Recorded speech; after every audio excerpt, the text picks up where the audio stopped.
Hi everyone, my name is Marianne, and welcome to another episode of Skill to Chill. As you guys all know, Skill to Chill is a series where I talk to different college students about what their talents and hobbies are and how they acquired it. So we want people to embrace all their skills and realize that there's much more to life other than academics. So joined with me today, I have one of my good friends, Neha. So Neha and I actually met in college, and we connected based on the fact that we both had similar schooling backgrounds, because I went to an American school in Oman and she studied in America. So that was like one of the first things that we talked about when we got to know each other, and we instantly clicked right after that.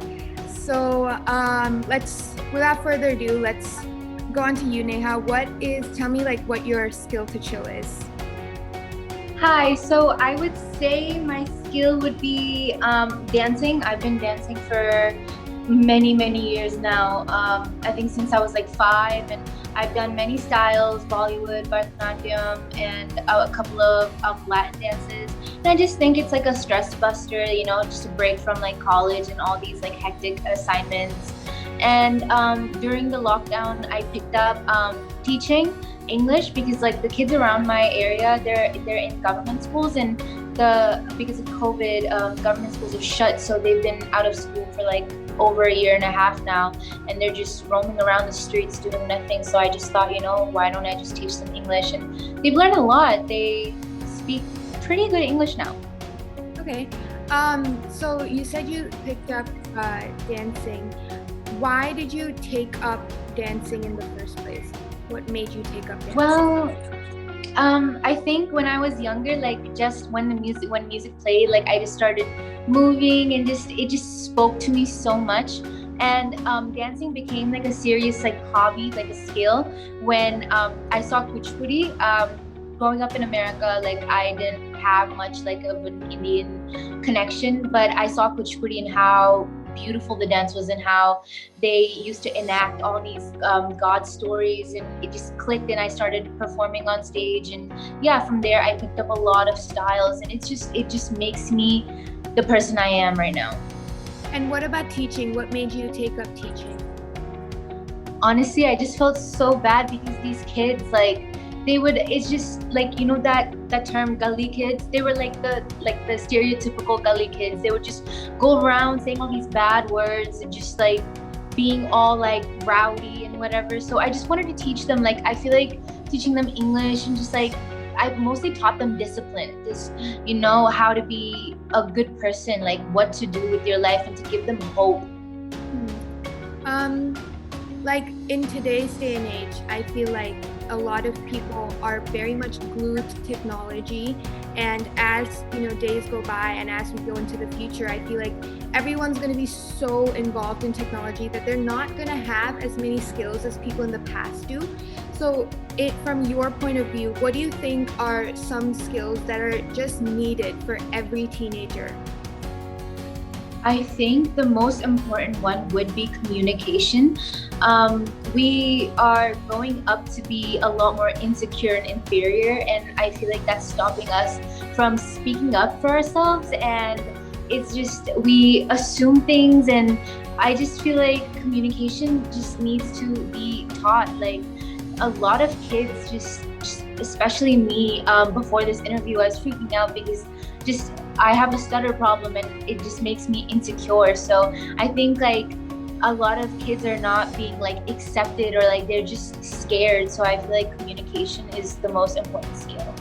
Yeah. Do you think education and schools of this day and age are promoting skills other than academics? Do you think they're doing a good job of promoting different types of hobbies and talents? Honestly, no. There's specific schools that they do. But if you just look at a regular school, they're just assigning you things that they think are important, and they just expect you to finish it.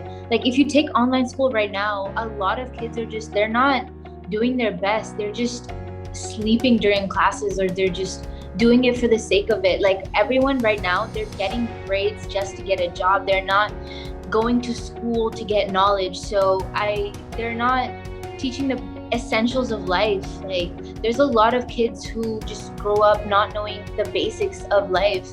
Like I know, like all these kids in government schools, they don't even teach them like basic communication skills. All they teach them is they just write a bunch of stuff, and then they just expect them to remember them for like the test, and they just forget. Yeah, I think that's interesting that you brought it up, because I feel like since we both went to American schools, we have this type of thinking where when we're studying things, we're actually learning them instead of memorizing stuff, as like most Exactly. students in schools do. So like you said, you picked up teaching. Is that something that you implement as well to your students? Yeah, actually, you know, for me, just teaching is not like just like how they do it in schools. Like I'm kind of like a fun person. I like to make it fun for them. I know how it is being in school, being all bored. So I usually don't make them write. We did this activity the other day where they were all standing in a line, and I put a bucket on this side, a bucket on that side, and they had to say the right answer, and they would pass the water on, and whoever filled the other bucket up first won, and they got like treats or whatever, and it was just really fun. They were actually learning. I saw that they were learning, because if I asked them the same questions now, they would know all the answers. But if I like just taught them regularly and I just gave them a test, like the next day they would just be like, oh, I don't remember, you know? Yeah, that's very true. Like, what is one advice that you would give to any teenager right now who's kind of clueless about getting hobbies, especially now, you know, during COVID time? What is advice that you give to the younger generation in terms of finding something that you're actually truly passionate about? I would say, there is a lot of pressure. People might say, oh, you don't have any hobbies, you don't know nothing, or the kid itself might be like, oh, like I'm not good at anything, and just don't worry if you don't have something. I picked up dance professionally when I turned about 13, so you have time to pick it up. But I feel like hobbies are so essential, because it's just a break from college, from like the busy world that's going on, something for yourself, because it helps you understand yourself as a person. So I just think that especially during lockdown, we do have a lot of time to just focus on ourselves and learn about ourselves. So if you pick up something like dance or art, it's just a beautiful way to just learn about yourself, and it's just a huge stress breaker. Thank you so much, Neha, for taking time. Thank you so much. Yeah, thank you so much. Honestly, I know you have a really busy schedule, so thank you so much. It's okay. Yeah. Thank you. Thank you for asking me. I think this is really fun. Yeah, for sure. And thank you everyone for watching this episode. Please make sure to like, share, and subscribe, and visit our website slaylife.in to know more about us. Thank you so much. Thank Bye. you.